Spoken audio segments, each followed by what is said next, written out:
राधे राधे, जय श्री कृष्णा। तो आज हम बात करने वाले हैं मासिक धर्म से होने के बाद क्या लड्डू गोपाल की पूजा कर सकते हैं, क्या उन्हें भोग लगा सकते हैं, और अगर पूजा हम ना करें तो किस पे करवाएं। या कई बार ऐसा होता है कि हम बाहर हैं और हमारा कोई मित्र भी नहीं है, कोई परिवार का इंसान भी नहीं है, तब हम भगवान लड्डू गोपाल की पूजा कैसे करें। तो चलो आज इन सारे के सारे सवालों का मैं आपको जवाब देती हूँ। मासिक धर्म हर एक स्त्री के लिए वैसे तो वरदान होता है, पर जब मासिक धर्म किसी ऐसे व्यक्ति को, ऐसी पूजा पाठ करने वाले व्यक्ति को आता है जो कि भगवान की बहुत सेवा करती है, भगवान की बहुत पूजा करती है, अपने लड्डू गोपाल का बहुत ध्यान रखती है, तो उनके लिए बहुत दुखदाई बन जाता है, क्योंकि उस समय वो अपने लड्डू गोपाल से उनको दूर रहना पड़ता है। पर आज कुछ ऐसी ही चीज़ें बताने वाली हूँ जिनसे आपकी लड्डू गोपाल की सेवा भी होती रहेगी और आपके मन में अंदर खिन्नता भी नहीं आएगी। आपने YouTube चैनल पे काफ़ी सारी वीडियो देखी होंगी जिनमें कुछ लोग ये भी बोल रहे हैं कि मासिक धर्म में अगर भगवान को मानते हो, भाव रखते हो, तो उनकी सेवा कर सकते हो, पर ऐसा भूल कर भी मत करना। ऐसी गलती करने की वजह से आपको घोर पापों का सामना करना पड़ेगा जो आपने शायद किए भी ना हो। किसी के कहने पर आपने ठाकुर जी की पूजा कर दी, तो ऐसी गलती भूल कर भी ना करें। अगर आपने मानो किसी के कहने पर मासिक धर्म में या मजबूरी में भगवान की पूजा कर भी ली हो, तो आप ऋषि पंचमी का व्रत अवश्य रखना, जिससे आपको उस पाप से मुक्ति मिल सके। दूसरी चीज़, अगर बहुत बार ऐसा होता है कि परिवार में बहुत सारे लोग होते हैं या खुद का हस्बैंड भी होता है, बच्चे भी होते हैं, पर कोई पूजा करना ही नहीं चाहता और ठाकुर जी भूखे होते हैं, उन्होंने कुछ खाया नहीं होता, तो ऐसी अवस्था में आप एक काम कर सकती हैं।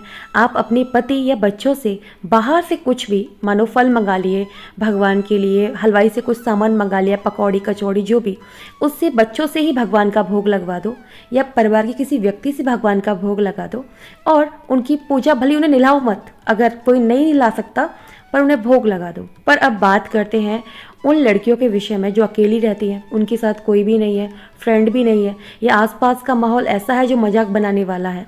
तब ऐसी अवस्था में आप पीरियड से 2 दिन पहले ही अपने लड्डू गोपाल के पास कुछ पैसे रखते हैं, अपनी सामर्थ्य के अनुसार 100, 200, 500, 1000, 2000, जो आपकी सामर्थ्य हो, और उनसे हाथ जोड़कर बोलें, हे प्रभु, ये कुछ पैसे हैं जो मैंने आपके लिए दिए हैं, आप इन 4 से 5 दिन में अच्छे से बढ़िया बढ़िया बाहर खाकर आओ और फिर दोबारा से मैं आपकी सेवा करूंगी, क्योंकि अगर मैंने आपको स्पर्श किया तो मुझे बहुत पाप लगेगा। दूसरी चीज़, हम हॉस्टल में होते हैं या कई बार ऐसी मजबूरी होती है कि हमें खुद ही भोजन बनाना पड़ता है, तो ऐसी अवस्था में भी आप मानसिक रूप से दूरी थाली रख के भगवान के देवालय में ना रखें। अपनी आंखें बंद करके हाथ जोड़ के प्रभु से बोले, हे प्रभु, मैंने अशुद्धि में भोजन बनाया है, मैं आपको छुड़ा तो नहीं सकते क्योंकि मैं अपराध से डरती हूँ, पर हे प्रभु, आप भूखे मत रहना, आप भोजन ज़रूर करना, अवश्य करना। ऐसा बोल करके आप उस थाली को थोड़ी देर रखने के बाद उठा के आप भोजन भी कर सकती हैं, खा भी सकती हैं। अब मेन चीज़ आती है कि जो पैसे आपने ठाकुर जी के लिए निकाले थे उनका क्या करें। आपको ध्यान रखना है, उन पैसों को आपको अपने पे खर्च नहीं करना, उनको बच्चों को बांट सकते हो आप, कुछ मिठाई मंगा करके, कुछ खाने की वस्तु लेकर ही आपको किसी को दान देनी है, गौ माता को खिलाना है या बच्चों को देना है। आपको वो अपने में इस्तेमाल नहीं करना, आपको कोई कपड़ा वगैरह खरीदने में इस्तेमाल नहीं करना, क्योंकि आपने वो जो पैसे दिए थे वो भगवान जी के लिए निकाले थे, उनके भोजन करने के निमित्त से। तो आपकी पूजा भी लग जाती है और आपके मन में खिन्नता भी नहीं रहती और आपको अपराध भी नहीं लगता। पर भूल बस आपसे अपराध बन भी गया हो ऐसा किसी के कहने पर, तो ऋषि पंचमी का व्रत अवश्य रख लेना, जिससे आपका ये अपराध धुल सके, क्योंकि इस अपराध के कारण आप चाहे कितने भी व्रत पूजा पाठ कर लो, तब भी आपके शरीर में कोढ़ हो जाता है, ठीक है, जिसका सामना आपको करना पड़ता है। कई बार तो ऐसा होता है कि बहुत ज़्यादा भक्ति करने के बाद भी सिर्फ ये छोटी सी गलतियों के कारण इंसान को इसी जन्म में ही इन सारी चीज़ों का सामना करना पड़ता है। तो ऐसी गलती आप ना करें। भगवान ने आपको सुंदर शरीर दिया है, सुंदर मन दिया है, सुंदर तन दिया है, उससे अपनी लड्डू गोपाल की सेवा करें।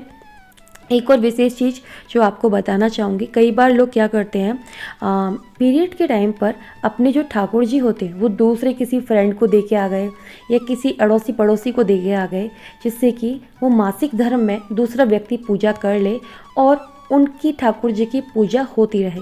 पर ऐसा बिल्कुल भी नहीं करना चाहिए। आपका ऐसा करने से ठाकुर जी की शक्ति चली जाती है। जो कई वर्षों से आप सेवा कर रहे हैं वो अनुभूति आपको नहीं होगी, इसलिए ऐसी गलती कभी ना करें। मैं आपके लिए हमेशा बहुत उपयोगी जानकारी लाती हूँ। मेरे चैनल को सब्सक्राइब करना मत भूलना और वीडियो को लाइक जरूर कीजिएगा। राधे राधे, जय श्री कृष्णा।